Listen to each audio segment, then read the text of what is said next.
Piggybook by Anthony Browne. Mr. Pigget lived with his two sons, Simon and Patrick, in a nice house with a nice garden and a nice car in the nice garage. Inside the house was his wife.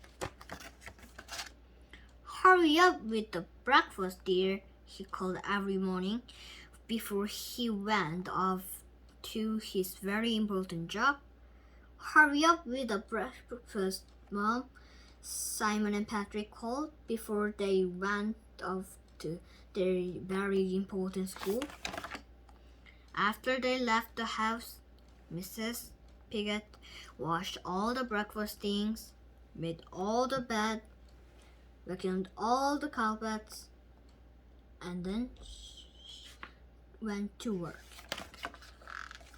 "Hurry up with the meal, Mom," the boys called every evening when they came home from their very important school.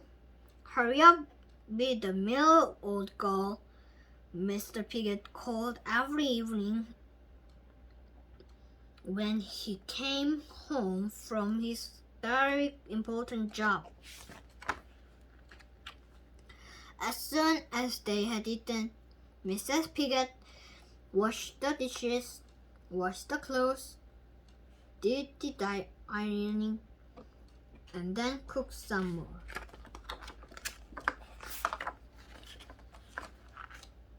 One evening, when the boys got home from school, there was no one to greet them. "Where's Mom?" demanded Mr. Pigget when he got home from work.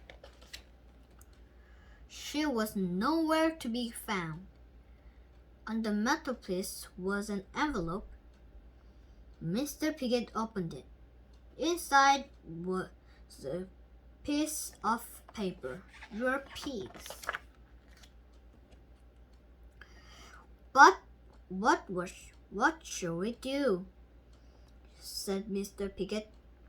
They had to make their own meal. It took hours, and it was horrible. The next morning, they had to make their own breakfast. It took hours, and it was horrible. The next day, and the next night, and the day after that, Mrs. Pigget was still not there. Mr. Pigget, Simon, and Patrick tried to take care of themselves. They never washed the dishes. They never washed the clothes. Soon the house was like a pigsty. "When is Mom coming home?" the boys squealed after another horrible meal. "How should I know?" Mr. Pigget grunted. They all became more and more grumpy. One night, there was nothing in the house for them to cook. "We'll just have to look around and find some scraps," snorted Mr. Pigget. And just then, Mrs. Pigget walked in. "Please come back," they sniffed. They snuffled. So Mrs. Pigget stayed. Mr. Pigget washed the dishes.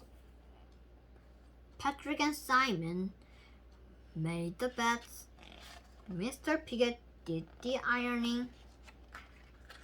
And they all helped with the cooking. Sometimes they even sort of liked it.